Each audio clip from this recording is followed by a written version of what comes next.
Good morning students. इस video के अंतर्गत हम लोग प्रश्नवाचक वाक्य की रचना में सेलेशनियस यानी मिश्रित एक्सिलरी वर्ड से भी और क्वेश्चन वर्ड से भी कैसे कैसे प्रश्न बनाए जाते हैं उस संबंध में जानकारी प्राप्त करेंगे। अब वाट वेयर आदि शब्दों what where when why how इत्यादि शब्दों के साथ is are am has have had do does did will shall would आदि क्रियाओं को दोहरा लीजिए। यानी इसके पहले एक बार आपने एक्सिलरी वर्ब से कैसे डायरेक्ट क्वेश्चन बनते हैं यानी डू डज डिड से कैसे बनते, is are am has have had can could may might, इन सब से आप बना करके उसका आंसर भी देख चुके हैं।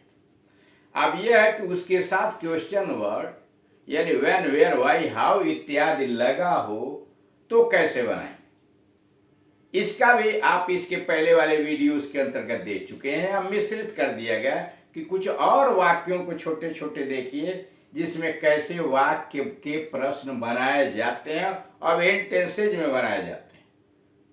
अब यहाँ एक तरह से रिपीटेशन है आपका, सारी चीजों को मिश्रित कर दिया गया है कि यहाँ अब यहाँ जो is are am was were has have had इत्यादि आएंगे, क्या है यह एक्सिलरी वर्ब है, हेल्पिंग वर्ब का काम करेंगे। अब नीचे दिया गया है प्रश्न, क्या हुआ, क्या हुआ, ऐसे ही बोलते हैं लोग, क्या हुआ, व्हाट हैपेंड, क्या हुआ, व्हाट हैपेंड, क्या हुआ, व्हाट हैपेंड,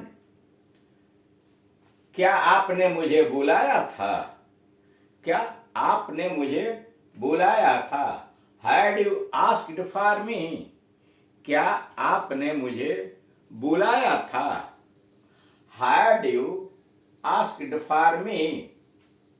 नंबर 3, मैं जाऊं, मैं जाऊं तो क्या मैं जाऊं, मैं जाऊं, मैं आई गो, मैं जाऊं, मैं आई गो, मैं भी चलूं, मैं भी चलूं, मैं भी चलूं का मतलब क्या मैं भी आपके साथ चलूं, तो मैं भी चलूं, मैं आई अकम्पेनी यू, मैं भी चलूं, मैं आई अकम्पेनी यू।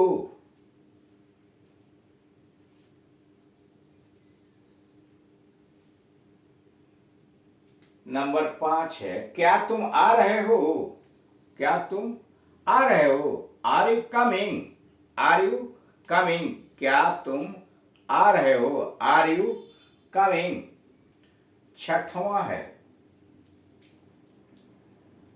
मैं लाऊं, कोई सामान है मान लीजिए, मैं लाऊं, शुड आई ब्रिंग इट, मैं लाऊं का मतलब क्या मैं लाऊं, शुड आई ब्रिंग इट।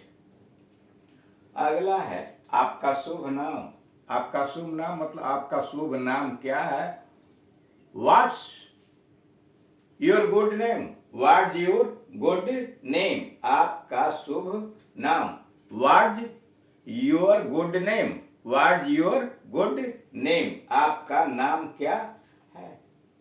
मिजाज कैसे हैं या आप कैसे हैं, मिजाज कैसे हैं या आप कैसे हैं, हाउ आर यू, मिजाज कैसे हैं या आप कैसे हैं, हाउ आर यू।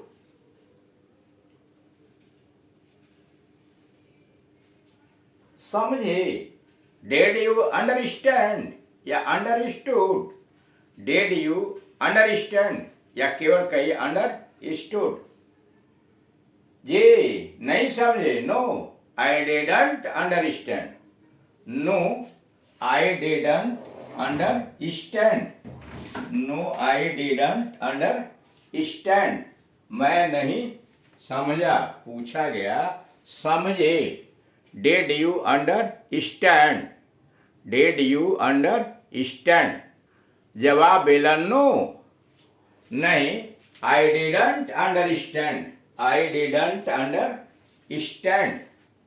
अगला क्वेश्चन है, क्या साहब अंदर हैं, क्या साहब अंदर हैं? Is the boss in? क्या साहब अंदर हैं? Is the boss in? अब आइए अगले में, कौन है? Who is it? कौन है? Who is it? क्या है? क्या है मतलब क्या मामला है? What is the matter? What is the matter? क्या है? What is the matter? What is the मतलब व्हाट इज द मैटर? क्या है? What is the matter?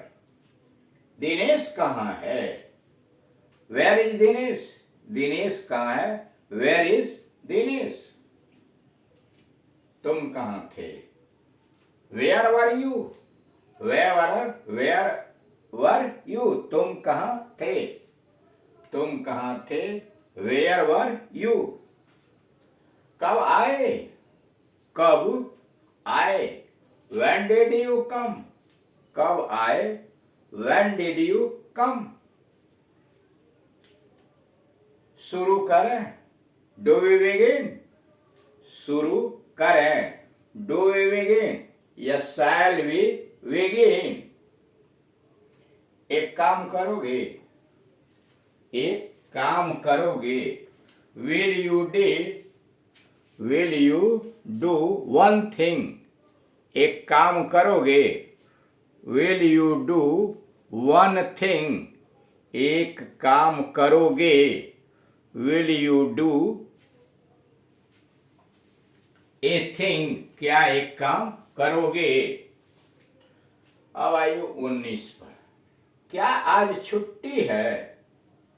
क्या आज छुट्टी है? Is it holiday today? Is it holiday today? क्या आज छुट्टी है? Is it holiday today? क्या कारण है? क्या कारण है? What's the reason? सॉरी, एक छूट गया। तुम्हें मालूम है? 20वां, तुम्हें मालूम है? Do you know? तुम्हें मालूम है? Do you know? क्या कारण है? What's the reason? क्या कारण है? What's the reason? 22 क्या मामला है? What is the matter? What is the matter? क्या मामला है? What is the matter? तुम जाओगे नहीं? तुम जाओगे नहीं? Won't you go? Won't you go? तुम जाओगे नहीं? Won't you go? क्या गड़बड़ है? What is the trouble? क्या गड़बड़ है? What is the trouble? क्या झगड़ा है? What is the quarrel about? क्या झगड़ा है? What is the quarrel about? आप नाराज हैं क्या? आप नाराज हैं क्या? Are you angry? आप नाराज हैं क्या? Are you angry? बाल बच्चे अच्छे हैं ना? How is the family? बाल बच्चे अच्छे हैं ना? How is the family? क्या फरमाया? What did you say? क्या फरमाया? What did you say? अब ये देख रहे हैं छोटे छोटे क्वेश्चंस बने हुए हैं।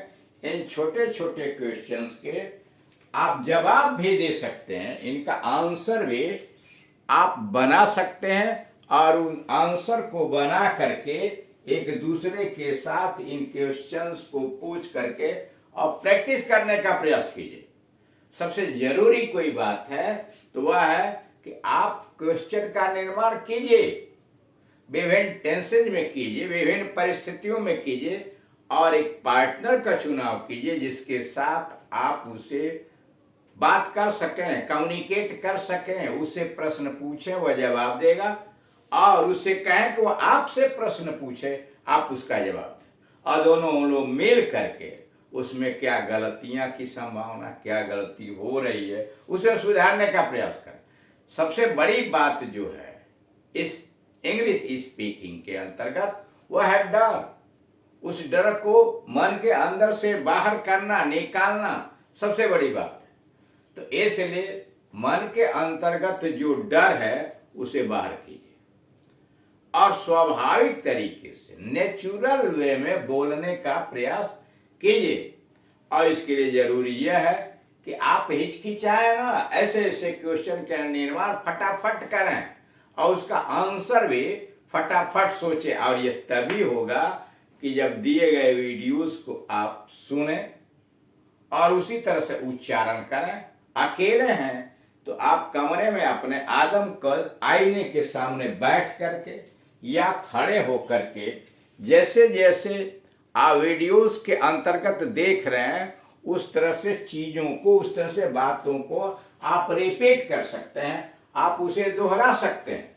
और दोहराने के बाद आप खुद आईने में देखेंगे कि आपका जो चेहरे का इमोशन है, बॉडी लैंग्वेज है, क्या आप हिंदी जब बोलते हैं तो जिस प्रकार से बिना किसी डर के, बिना किसी हिचकिचाहट के आराम से आप बोल जाते हैं, क्या वैसा ही भाव आपके चेहरे पर आ रहा है? अगर ऐसा है तब तो ठीक है, और नहीं है तो उसे निकालने का प्रयास कीजिए। और तब किसी अपने परिचित व्यक्ति, भाई बहन, मित्र इत्यादि के साथ आप स्पीकिंग शुरू कीजिए, डर अपने आप निकल जाएगा। और जब उसमें प्रैक्टिस हो जाइए तब किसी और के साथ आप बात करने का प्रयास कीजिए। धीरे धीरे आपके मन से जब डर निकल जाएगा, चीजें आपके पास कलेक्ट हो जाएंगी। अधिक से अधिक शब्दों का, वाक्यांशों का, छोटे छोटे स्पीचेज का भंडार जब आपके पास हो जाएगा तो आप किसी भी सभा, सोसाइटी के अंतर्गत किसी से फ्लुएंटली इंग्लिश स्पीकिंग कर सकते हैं, धारा प्रवाह अंग्रेजी बोल सकते हैं और सामने वाला यही समझेगा कि यह व्यक्ति इंग्लिश की भाषा के अंतर्गत बहुत कुशल है और यह सब कुछ जानता है। Thank you.